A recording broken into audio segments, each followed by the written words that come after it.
بقیہ ہے، اس لیے سوچا کہا جاتا ہے، سورت کہا جاتا ہے حمزے کے ساتھ۔ آگے دیکھو حضرت، ہاں یہ تو اس کے لغوی معنی ہو گئے نا، دکھانا گیا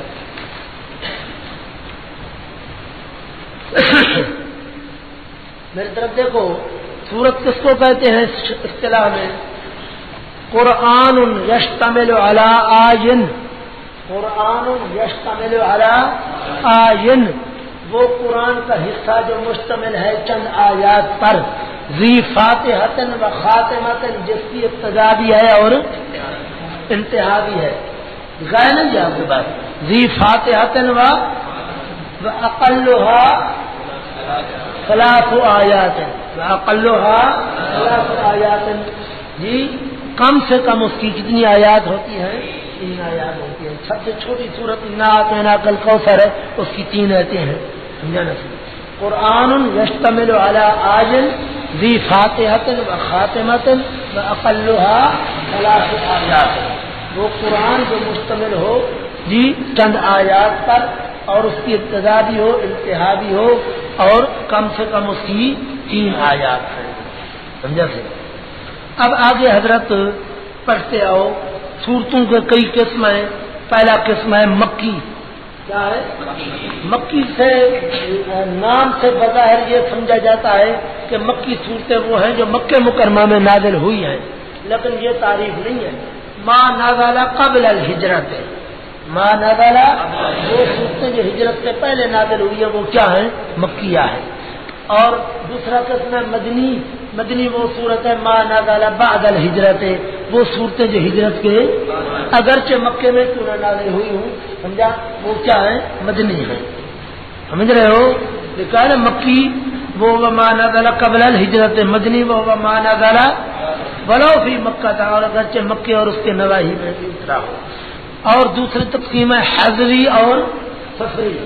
حضری وہ ہے جو حضر میں نبی علیہ السلام گھر میں تھے، اور سفری وہ ہے جو آپ سفر پر تھے اور اتری ہیں صورتیں، جس طرح قول اللہ تعالیٰ واتخذوا من مقام ابراہیم، آپ سفر پر تھے، مکہ مکرمہ میں تھے حجۃ الوداع کے موقع پر، اور یہ آیات نازل ہوئی واتخذوا من مقام ابراہیم مصلی۔ اور ان میں سے نہاری اور لیلی، کچھ صورتیں وہ ہیں جو دن کو نازل ہوئی ہیں، ان کو نہاری کہتے ہیں، کچھ وہ ہیں جو رات کو آئی ہیں، ان کو لیلی کہتے ہیں۔ اور ان سے سیفی شتائی، جو سیف میں نازل ہوئی ہے گرمیوں میں وہ سیفی ہیں، اور جو سردیوں میں اتری ہیں وہ کیا ہیں؟ شتائی ہیں۔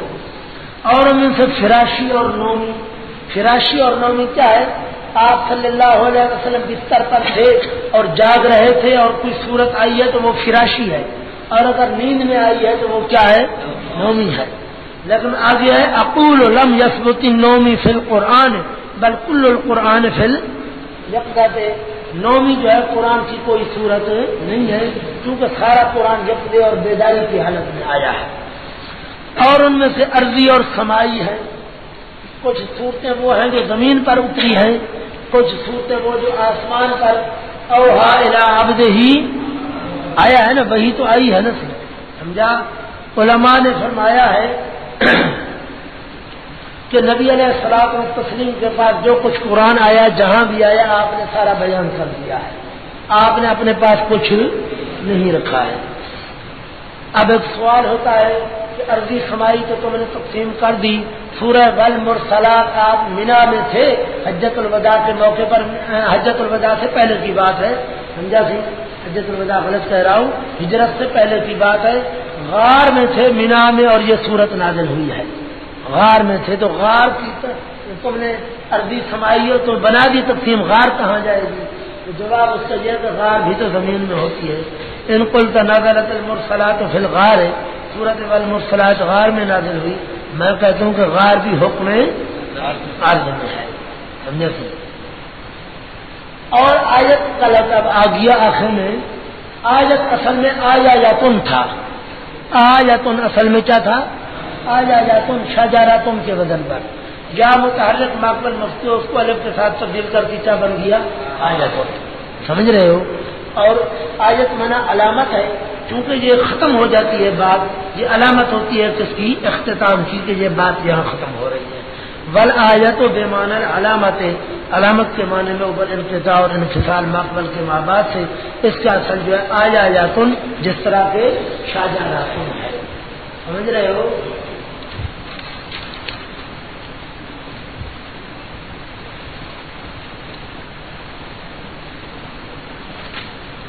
بس الحمدللہ یہ سلسلہ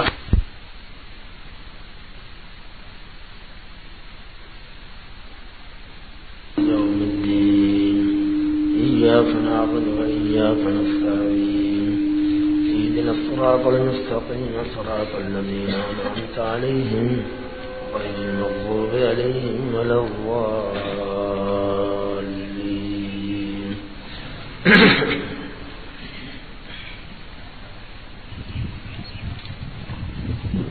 اس سورت کے بہت سارے نام ہیں. ایک مشہور نام اس کا ہے ام القرآن. حدیث پاک میں بھی اس کا نام ام القرآن آیا ہے. ام القرآن کا معنی ہوتا ہے قرآن کی ماں.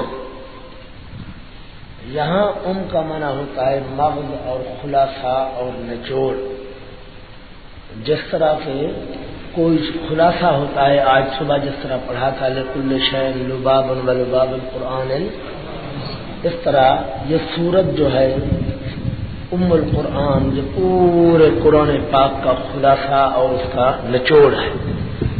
جس طرح بچہ ماں کے پیٹ کے اندر ہوتا ہے اور ماں کا پیٹ جو ہے بچے کو محیط ہوتا ہے، ہر طرف سے گھیرے ہوئے ہوتا ہے، اسی طرح اس صورت نے بھی پورے قرآن پاک کو گھیرا ہوا ہے اور پورا قرآن جو ہے وہ اس صورت کے اندر موجود ہے.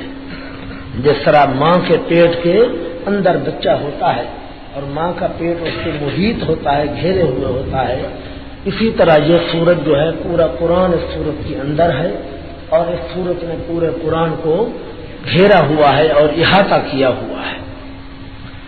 اب یہ کس طرح محیط ہے قرآن پاک کو، اس کی 3 تقریریں عرض کرنی ہیں. پہلی تقریر وہ ہے جو حضرت علامہ شبیر احمد عثمانی رحمہ اللہ تعالی نے ذکر فرمائی ہے. آپ فرماتے ہیں کہ پورے قرآن پاک کا جب مطالعہ کرو گے تو 6 قسم کے مضامین قرآن پاک میں ملیں گے. کتنی قسم کے؟ 6 قسم کے مضامین. نمبر اول توحید، نمبر 2 رسالت، نمبر 3 قیامت. توحید، رسالت اور نمبر 4 احکامات. نمبر 5 ماننے والوں کے حالات، جنہوں نے اس کلام پاک کو مان لیا ان کا کیا حالات ہیں. اور نمبر 6 نہ ماننے والوں کے حالات. کل کتنی ہو گئے؟ 6 مضامین ہیں پورے قرآن پاک کے اندر. جہاں بھی دیکھو گے ان 6 میں سے کوئی نہ کوئی مضمون ضرور ہوگا. پہلا مضمون توحید، نمبر 2 رسالت، نمبر 3 قیامت، نمبر 4 احکامات، احکام کہو یا احکامات کہو، نمبر 5 ماننے والوں کے حالات، نمبر 6 نہ ماننے والوں کے حالات. یہ 6 قسم کے مضامین قرآن پاک کے اندر آتے ہیں اور یہی 6 مضامین جو ہیں فاتحہ کے اندر اجمالاً اور اشارتاً موجود ہیں. الحمدللہ رب العالمین الرحمن الرحیم، یہ ہے توحید کا بیان. کس کا بیان ہے؟ اوپر پہلے سمجھ لو، اندر نہ دیکھو، پہلے اوپر سمجھ لو پھر اندر دیکھیں گے. میں خود کہوں گا سمجھو اوپر پہلے. الحمدللہ رب العالمین الرحمن الرحیم، یہ کس کا بیان ہے؟ توحید کا. مالک یوم الدین، یہ بیان ہے قیامت کا. کس کا بیان ہے؟ ایاک نعبد، یہ بیان ہے احکام کا. کس کا بیان ہے؟ کیونکہ جتنی احکامات ہیں اللہ تبارک و تعالیٰ کے، ان احکامات پر عمل کرنا یہ گویا اللہ کی عبادت ہے. اللہ نے حکم دیا نماز پڑھو، نماز جو پڑھے گا اللہ کی عبادت کر رہا ہے. اللہ نے حکم دیا کہ نکاح اس طرح کرو، جو آدمی اسی طرح نکاح کرے گا وہ اللہ کی عبادت کر رہا ہے الی آخرہ. تو جتنی احکام ہیں وہ سارے کے سارے اللہ کی چاہے عبادت ہے. اسی طرح اہدنا الصراط المستقیم، الصراط المستقیم کے اندر بھی احکام کا ذکر ہے چونکہ ساری شریعت